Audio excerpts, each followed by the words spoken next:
Hello, everybody, and welcome to the Comic Book Burrito Extra Beef. My name's Darien. My name's Landon. And today we are reviewing the second ever Marvel Studios special presentation. And this is the first one was Werewolf by Night, which we reviewed on the normal podcast. But this time I thought I'd make it an extra beef because it does fit in kind of with our schedule of what we have planned. And so here we are reviewing the Guardians of the Galaxy holiday special. Yeah. I mean, this is the last time we saw the Guardians, well, like fully in their own project was back in, when did the second one come out? 2016? 2016 or 17. I can't remember. Well, that's the last time we saw them in their own solo project. I mean, they showed up in Infinity War, Endgame, Thor: Love and Thunder. That was about it. Yeah. And here we are with this is very much a Drax and Mantis focused Story. Yeah. All the Guardians are there, but it's very much, like I said, Drax and Mantis. But before we get into the bulk of this, expectations going into the holiday special. I was pretty excited. I mean, it's the Guardians. Who doesn't love the Guardians? I don't know. I had pretty high expectations, considering also it's James Gunn, which obviously phenomenal projects he's done. Mm-hmm. And but yeah, I was really excited for this. What about you? Yeah, me too. I was really excited. I was mainly that I just was so ready for more Guardians content in general. Yeah. And so, yeah. Hang on. No. With some technical difficulties. I did tell Landon I was going to act like nothing happened, but I'll tell you the truth. But yeah, so I was really excited for more Guardians content in general, and I mean, I feel like giving them their own special in between. Like last time we saw them, and then their next like official movie, which is in May of next year, I think. Yes. I think that was a good route to go, and I can't really say much without wanting to like get into the main story of it. So you can probably do that now. Yeah. Kevin Bacon, right? Oh yeah. That's how you started. No. The whole story revolves around Peter's sad because Gamora is not there. He misses Gamora. And it's this Christmas time on Earth at this moment when the special's taking place. And you do come to find out that the Guardians bought Nowhere from the Collector, and they're fixing it up after Thanos decimated it in Infinity War. Yeah. And so that was briefly mentioned by Nebula at one point. But they go through this whole thing with like, oh, it's Christmas time. Christmas used to be so fun, all this stuff. And only people that know about Christmas is Kraglin and Peter. Peter told Kraglin, Kraglin told whoever, and like a telephone game. And as you can tell at the beginning of that song, that some stuff got lost in the details. In translation. Yes, lost in translation. And I also want to point out the name of the guy who sang that song. Not like the actor, but the character name is Beezer McTalkalok. It's a weird name. Beezer McTalkalok? Yeah. Okay. The other band members are Cordal Bukalia, Sliavastoju, and Floco, respectively. I was reading it. Yes, respectfully. Yeah. I had a little bit of Yondu in this animated. I know, right? I thought they were going to play they tricked us that this whole thing was animated and not live action. It was just a live action trailer. But it was they have a opening and ending segment that is animated. Yeah.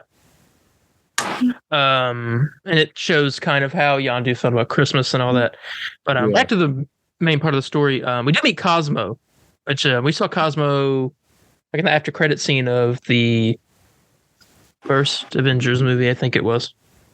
It was Not first the Guardians, first Guardians, not first Avengers. Sorry, yeah, first Guardians movie, and the after credit scene. He runs up to what's the Collector, right? Yeah. Yes. And then you see Howard the Duck, which I'm surprised he's not in this. Yeah. Let's see. Back to the story. Drax and Mantis. Mantis has this idea. It's like, okay, we need to get Peter the best Christmas present ever. And she mentions her secret, and turns out, which we talked. I don't know if we talked about this on the show or not. I don't think we did. That Peter is Mantis's sister, which most people will hear that and go, "What? Huh?" But then they'll think about it, and you go, "Oh, yeah, okay, that makes sense." And it made complete sense when I first found it out. I was just like, "How did I not think about this before?"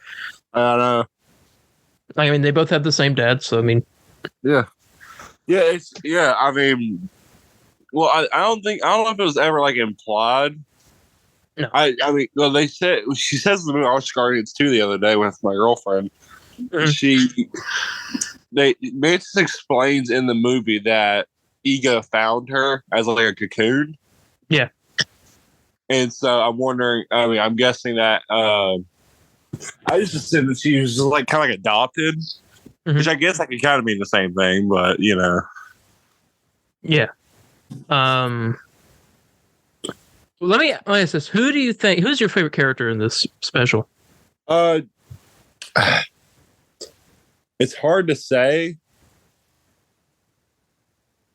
but I would have to say, I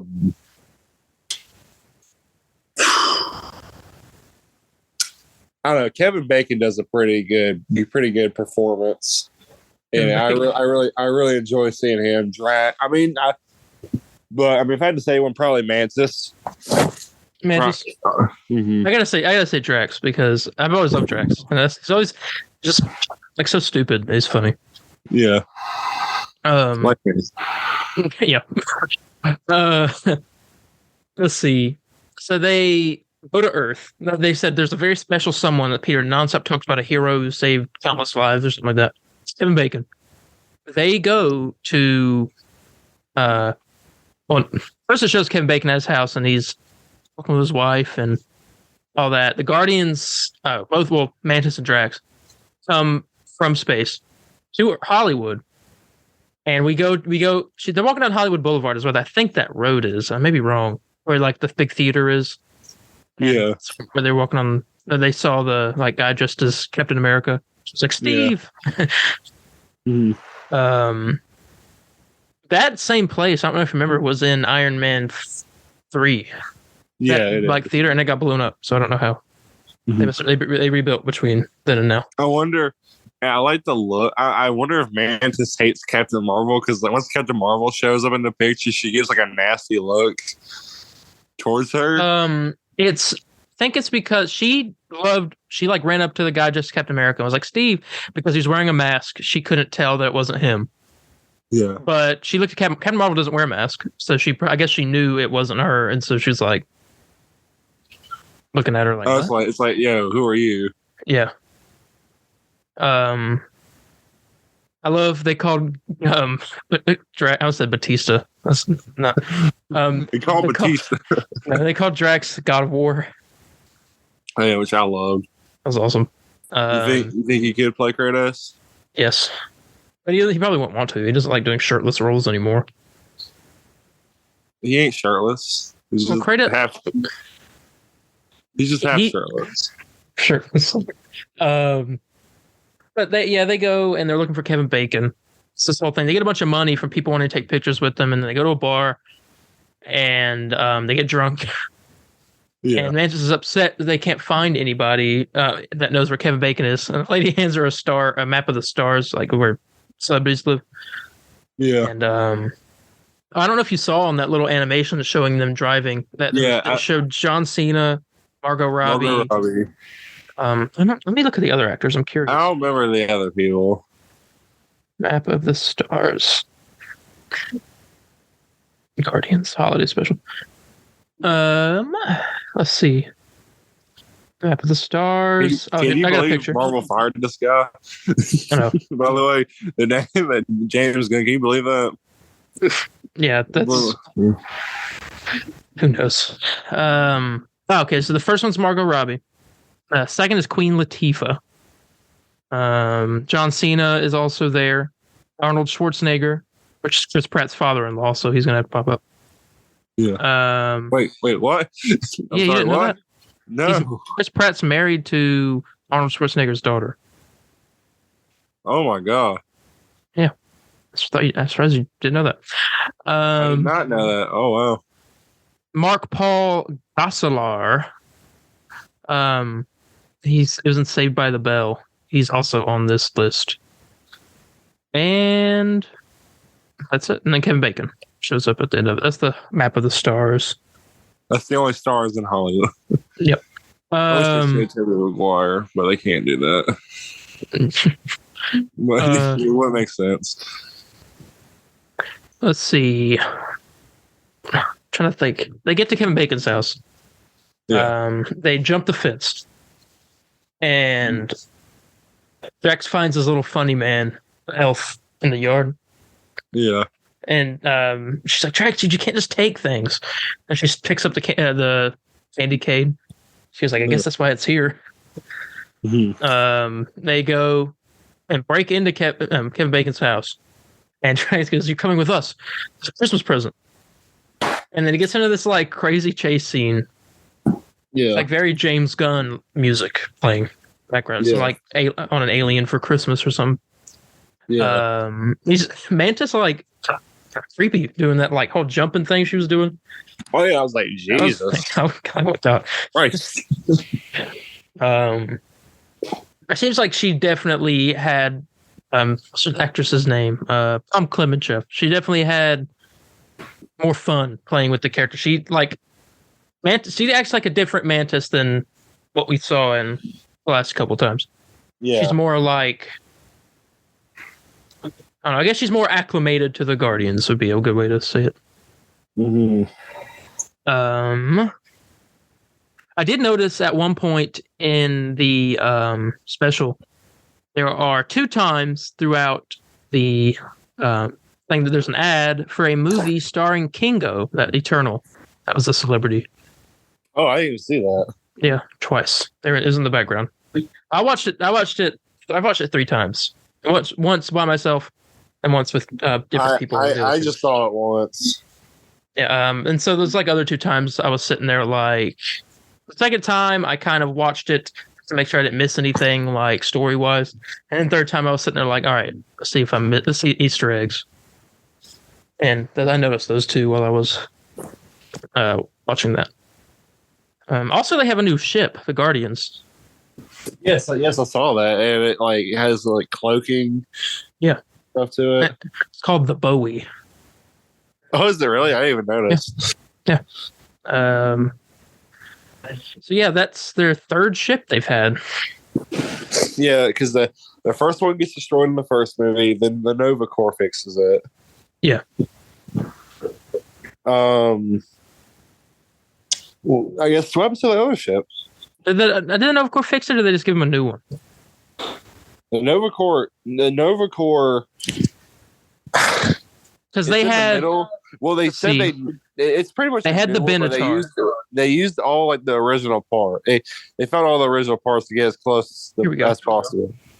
Peter Quill started out with the Milano at the beginning of the first Guardians movie, named after 80s and 90s TV star Alyssa Milano, which appeared in the Guardians Volume 1 and Volume 2. He upgraded to the Benatar, named after Pat Benatar, which can be seen in Infinity War and Endgame and Love and Thunder. And in this, he's now got the Bowie, named after David Bowie. Oh, nice. But go back to the story of this. They kidnap Kevin Bacon. There's a lot of funny scenes playing that. They're chasing after him, and they run out of the house, and Drax is like, wait, I left my little funny man in the house. I need to go back and get him. And Mantis is like, Drax, what's more important, the little funny man or getting the greatest Christmas present of Peter's life? And he goes, the little funny man. Thinking really hard. Well, honey. little funny man? And she was like, no. And I thought that was funny. That's probably one of my favorite scenes, like comedy was. And then they run out, still chasing Kevin Bacon. He's on the street. He called the cops already. Drax, they're chasing after him. The cops. One of the cops are shooting at Drax, and he's like, "Oh, stop it, tickles! Stop! I'm gonna pee my pants." Yeah. And Mantis goes in and starts putting them all to sleep with her powers. Drax flips a police car, and then she hands the police the candy cane as, all right, we're even now. Yeah. And I love how Drax called it a man earlier. Oh, yeah. A little red and white striped swirly man, or whatever he called it. She was like, how does this look like a man? He was like, I don't know. So, what is it? A shape? A shape. But yeah, she asked the cops if it looks like a man, and they're like, no. And she was like, I knew it. My friends was being an idiot. And then next, with Kevin Bacon, they go and they rob a Christmas store because they have Kevin Bacon with them, and they've also she's put him under like her spell, or I don't know what you call it, mind control. Yeah, mind control. Yeah, and so he's acting cool and friends with him and stuff. And they're on the ship, they're going back and they're learning more about Kevin Bacon, and they turn out they don't like him. He's a disgusting actor. Yeah. And then they're like, you need to act like a real hero, and he acts like an old World War II sergeant or private or whatever. Yeah, he does like a what do you call it? A Australian accent. Yeah. Which I don't. He's like, blimey, mate. That's what it's like, first line. Right. Let's see. After that, oh yeah, the Batman thing. He comes with Batman. Yeah, he was like, "Hello, I'm Batman." He was like, "Oh wait, no, hello, I am Bruce Wayne." And Drax goes, "Who's Bruce Wayne?" And I was like, "What's going on? What am I watching? The hell's going on here?" I was like, "What am I watching?" I thought it was cool. I liked how DC Comics exists in the Marvel Universe and the MCU. But Marvel Comics is not. Well, Marvel Comics might exist. They might have comic books of the superheroes out there. Well, they mentioned. I don't think we know. This is the second time DC has been mentioned. Yeah, twice in Eternals. Once they mentioned Superman, they also mentioned Batman in that. Yeah. So yeah. So I'm guessing they have James Gunn's The Suicide Squad in the MCU. You think so? Possibly.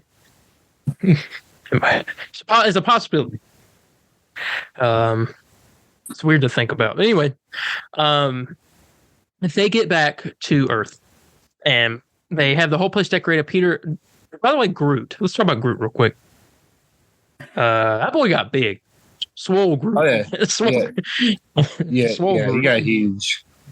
Well, okay, so James Gunn said they nicknamed him Swole Groot on the set. I also like to call him Chad Groot. So I don't know, Swole Chad Groot? That's too long of a name. I guess you can say both. I got to compromise. Oh no, we got all. The community has to collectively figure out a name. I think a lot of people are going with Swole Groot because you had Baby Groot, yeah, and then you had Teenage Groot. Now you have Swole Groot, which I guess he's like 20-year-old or something. I don't know. Yeah. Hey, I like it. Yeah, he looked good. CGI for him looked really good. Because I know part of it wasn't CGI, part of it was. Same with Cosmo. I thought it was a real dog the whole time, and I realized, you couldn't make the dog do those facial expressions. I thought so too. You couldn't make the dog do those facial expressions on cue like that. Yeah, I mean, or at all. I don't think some of those you can. Hey, you don't think that's possible? I don't think a dog can raise its eyebrow like The Rock.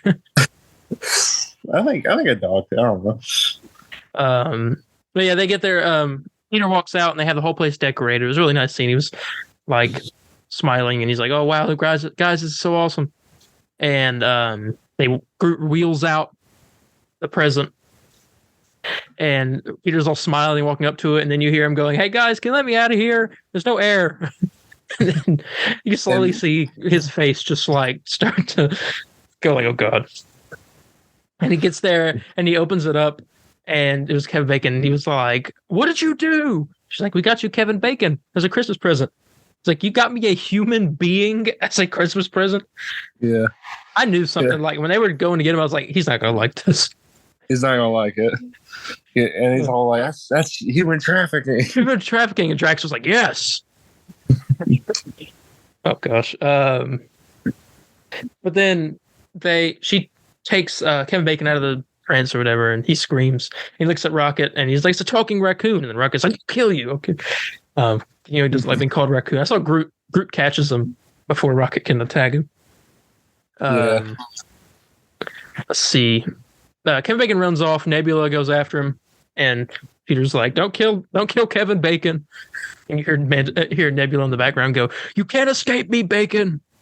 Yeah, I heard her like just yelling at him. There was so many moments in this where I'm like, "What am I watching?" It was great, but I was like, "What is this?" Such like a wacky story. Let's see. He talks to Kraglin a little bit and learns about Christmas and all this stuff and how they don't really celebrate it there. And then he performs a song for everybody. And throughout this, you see some clips of all the Guardians getting presents, right? Let's see. Peter got Groot a Game Boy. Yeah. Which Groot was happy about, which is like, I guess is a callback to when he was playing the little game in Infinity War or whatever. Yeah. And they were like, if you don't put that down, we'll smash that thing to pieces. So he's a gamer. Gamer Groot. Gamer Chad Swole Groot. Gamer Chad Swole Groot. He's me. Marvel's Avengers Groot. Come on. Oh gosh. No, thank you. Well, I don't, because they already have a Guardians game. They don't need to do that. Oh yeah. Yeah, they do. Let's see. Yeah, so Groot got the Game Boy. Rocket got Bucky's arm. Yeah, which I wonder how that happened. Bucky's running around somewhere looking for his arm. And I wonder if he's going to have a new arm next time he shows up. Surely. Because they have to get someone to maybe Wakanda can make him a new arm since his got stolen. Apparently, James Gunn said Nebula went down to Earth and stole it. He just got it. Yeah, because she was feeling Christmassy. Yeah, his words, exactly. Yeah. Let's see. Who got what after that? Kraglin got a dead preacher from Cosmo. Just the thought that counts. Okay, Groot gives out a bunch of oh gosh. He used up like wooden things of like future events. Yeah, they're like it was like clay statues of everything that had happened leading up to that moment. And he even had the last one was even like this exact shot of Kraglin holding the statue of Kraglin holding a statue of Kraglin. I keep going. I'm not going to. And not to forget, Drax. Mantis got Drax a present. He opens it, and it's the little funny man. He was happy. Now, if the little funny man doesn't appear at Guardians 3, something is wrong. Yeah. I agree. Let's see. Yeah. I'm trying not to like miss anything important. I think that was everything. And then it ends. You get a scene where Kevin Bacon leaves, and he says, "I'll see you see you Easter." Everyone's like, "Bye, Kevin Bacon." And then we go to Star-Lord and Mantis, and they're up there talking. Mantis reveals her secret that she's his sister. And he goes, well, she's like, "Your father is my father." And he's like, "Does that mean you're my sister?" And then she says, "Yes." And then the best line, and he was like, "Mantis, that's the greatest Christmas present I could have asked for." And they hugged. I was so happy. Yeah. That was great. You can really feel like that family, like, bond. I guess, I don't know, is bond the right word? Yeah. I don't know. You can feel that, you can see the family dynamic very well when through the Guardians stuff. Like a very dysfunctional family. Yeah. But, I really like that scene. And they hug in, it goes out, you go back to animated. And right before this, it did show that during Christmas is when Peter got Yondu his very first like little dashboard collectible thing that he had a bunch of. Yeah, knickknacks. And then he got Peter those guns that he always has. And then after it shows them fly off into space, the animated version, it says "Merry Christmas to all," and then that's the end of the special. And there was a post-credit scene of them decorating Groot as a Christmas tree, and he like drops everything. They're like, "Oh no, Groot ruined Christmas again." And then Rocket was like, "Guess we're gonna have to have another special." And they all look straight into the camera, and that was it. fourth wall break in a Guardians movie. Yeah, so I wonder what She-Hulk out. No. I mean, do you think that was just a joke, or you think? I mean, I think it's just a joke. I think so. But, yeah. That they did tease a new special twice in this. Once with the Easter thing, and then, at the end right there. But I know they will be doing more specials, especially Halloween specials, because that did really well. The werewolf one did really, really well. Oh yeah, and this seems like everyone's enjoying this. So I mean, I'd assume that they'll do more. I mean, they're doing more specials, and more holiday ones, especially. Yeah. That is all I can really think about, like plot wise. What did you enjoy about the? Well, maybe I shouldn't ask that because I know it'll take a long time to go through pros and cons, and we only have 7 minutes. Thoughts on the project? I enjoyed it. Yeah, I won't say it was disappointing.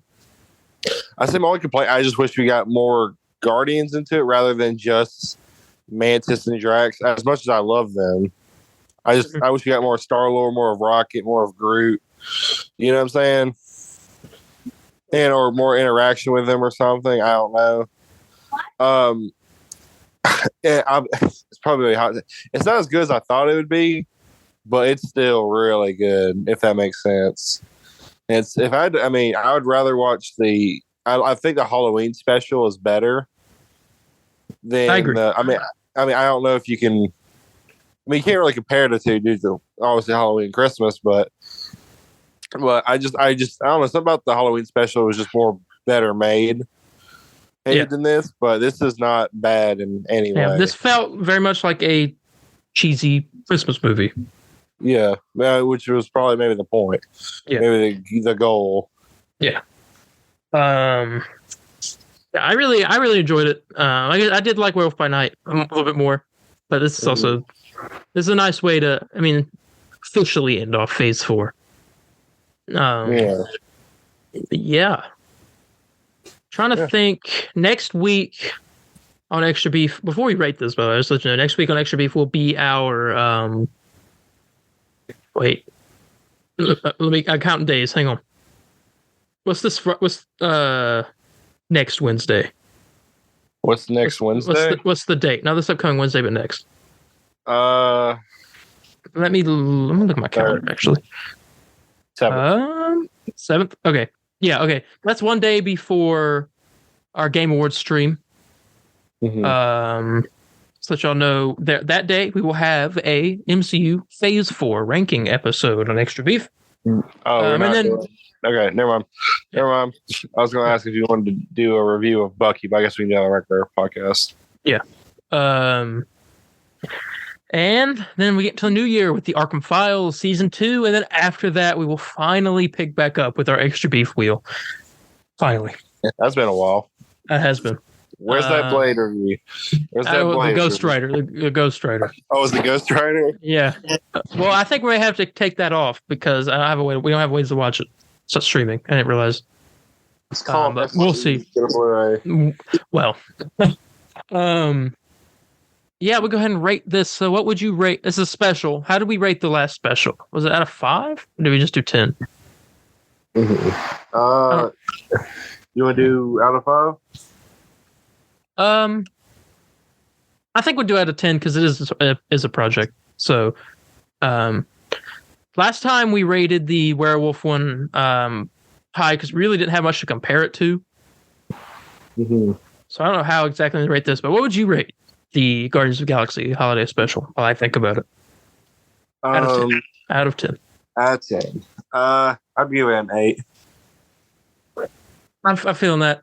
An 8 or maybe, well, let me see. Let me dig my brain real quick. I was thinking 8.5 was the first thing that came to my mind, but an 8 also would work. We'll go 8.5 just to be different.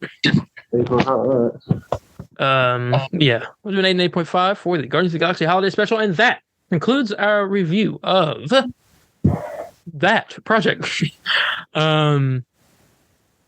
Yeah, I guess with that, we can probably go ahead and get out of here. All right. Thank you all so much for joining us for this review. we officially ended Phase 4 on this podcast. Our next Marvel project review will be Ant-Man and the Wasp: Quantumania in February. All right. Yeah. I guess hopefully you have enough news to cover the next 3 months. Yeah. That being said, we are going to go ahead and get out of here, and we will catch you guys next week. Bye, guys. See ya.